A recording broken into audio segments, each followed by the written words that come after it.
Mr. Happy at the Seaside.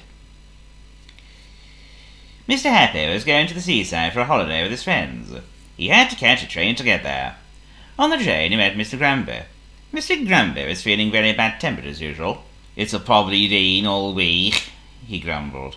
"And the hotel will probably be awful and the beds will be hard," and Mr. Happy was not listening. He could see the sun shining, and in the distance he could see the sea. Mr. Happy was sharing a room in the hotel with Mr. Muddle.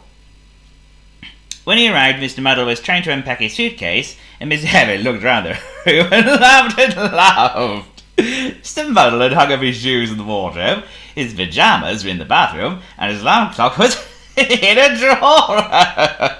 And what do you think about his toothbrush? It was under his bed!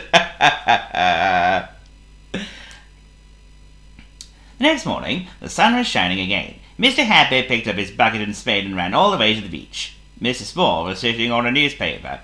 He was afraid of getting lost in the sand. Mr. Lazy was lying under a striped umbrella.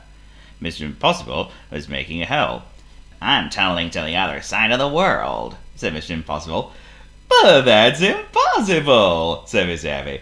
"There ain't nothing impossible, mister," said Mr. Impossible. Mr. Tall had made a huge sandcastle. Mr. Happy made a flag from a lollipop stick and a piece of paper.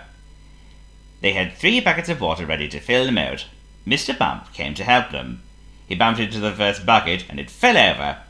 The first bucket knocked the second bucket over, the second bucket knocked over the third bucket, and none of the water went into the moat. It went all over Mr. Happy's feet.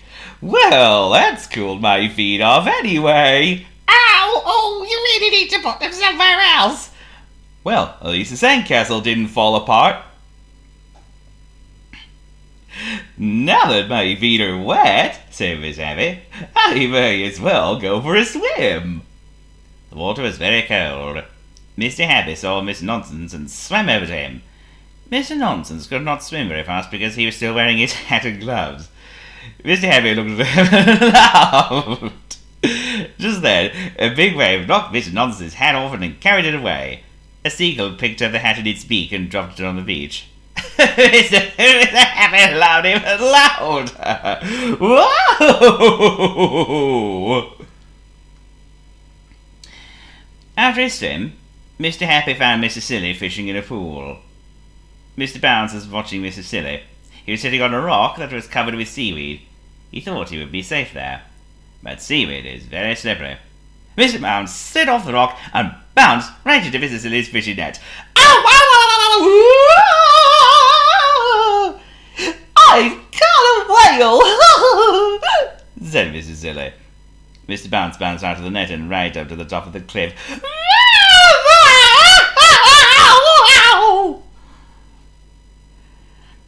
One day, a fair came to the seaside. Mr. Happy loved going to the fair. He liked the Big Dipper best. Kitty Gus and Mr. Bump liked the best. "Have a guess, everyone." Mr. Happy asked Mr. Quiet to go on the Big Dipper with him, but Mr. Quiet said it was too noisy, and Mr. Greedy was too busy eating candy floss and toffee apples and ice cream. "I'll go with you," said Mr. Rush. "I like the Big Dipper because it goes very, very, very, very fast." After his ride on the Big Dipper, Mr. Happy felt rather giddy. "Let's find something that goes a bit more slowly," he said to Mr. Rush. But Mr. Rush did not like slow things, and he rushed off to the big helter-skelter. Mr. Happy went to the roundabout. Mr. Slow had just paid for his 4th go. He liked roundabouts. Mr. Muddle was on the roundabout too. He was sitting on a horse back to front. The next day, Mr. Happy and his friends went on a coach trip. They were going to visit an old town near the seaside. Mr. Chatterbox was sitting beside Mr. Happy. "I hope we can look at the shops," said Mr. Chatterbox, "because I want to buy some sweets and new pair of shoes and a book to reading on the way home." And suddenly Mr. Chatterbox stopped chattering. He was talking to himself. The coach was empty. Everybody had gone off to see the town. There was an old castle in the town. It was so old that some of its walls had fallen down. "I wonder if we'll see a ghost," said Mr. Happy. Mr. Jelly trembled. Suddenly they heard a noise. Woo! It was coming from behind the wall. "Ah!" cried Mr. Jelly. But it was only Mr. Mischief. He'd been playing a trick on them. They don't call me Mr. Mischief for nothing. On the last day of the holiday, Mr. Happy and his friends took a boat trip. The other mismen were already there. "Welcome aboard," said the captain. "I hope the sea's not too rough today," said Mr. Happy. But the sea was calm all day, and Mr. Happy and his friends had a lovely time. The next day, it was time to leave for home. They all enjoyed themselves. Even Mr. Grumpy. It was alright, I guess. But we need to be coming back because the heat is just too much for me. Mr. This and Mr. That are dropping by for a friendly chat to show you round the Mr. World. Who knows when you're gonna meet that funny little fella with the small round feet? Don't you know they're all about you?